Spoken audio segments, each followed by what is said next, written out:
Friends, మేమైతే హైదరాబాద్ నుంచి దగ్గర ఒక 120 కిలోమీటర్స్ ట్రావెల్ చేసి ఇంతకుముందే దేవరకొండ గుట్టలను చేరుకోవడం జరిగింది. ఇవన్నీ చూడడానికి ప్రకృతి సిద్ధంగా చాలా బాగున్నాయి. ఎవరైనా మీరు రావాలనుకున్న వాళ్ళు, ఇక్కడ మనకు కనీసం వాటర్ కానీ ఎలాంటి ఫెసిలిటీస్ ఉండవు. మేబీ ఉంటే పైన ఉండవచ్చు, కానీ వచ్చేటప్పుడు మీరైతే మీకు అవసరం ఉన్న ఫుడ్ వాటర్ కానీ తీసుకొని రండి. ఎందుకంటే ఈ కోట అనేది చాలా పెద్దగా ఉంది. చూడండి, ఓకే తెచ్చుకోండి. మీరు ఎలా స్ట్రాంగ్ మ్యాన్ ఉంటే వాళ్ళని కూడా తెచ్చుకోండి. చూడండి, రూపులాడు ఒకసారి హాయ్ చెప్తాముడు. మంచి ఇంటెలిజెంట్ పర్సన్ మా రూపులాల్ గారు.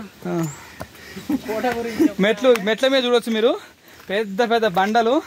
అవి ఎట్లే గుట్టనే తొలిసి మెట్లగా మార్చింది.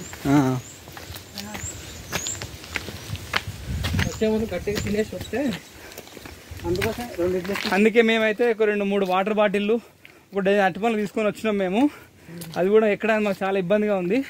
ఎవరైనా వచ్చేది ఉంటే మీరు చాలా జాగ్రత్తగా రండి. ఖచ్చితంగా తినేసి రావాలి, టిఫిన్ చేయాలి, ఫుడ్ క్యారీ చేసుకొని రావాలి. ఫుడ్ అంటే కష్టం, కానీ ఫ్రూట్స్ తీసుకొని రండి.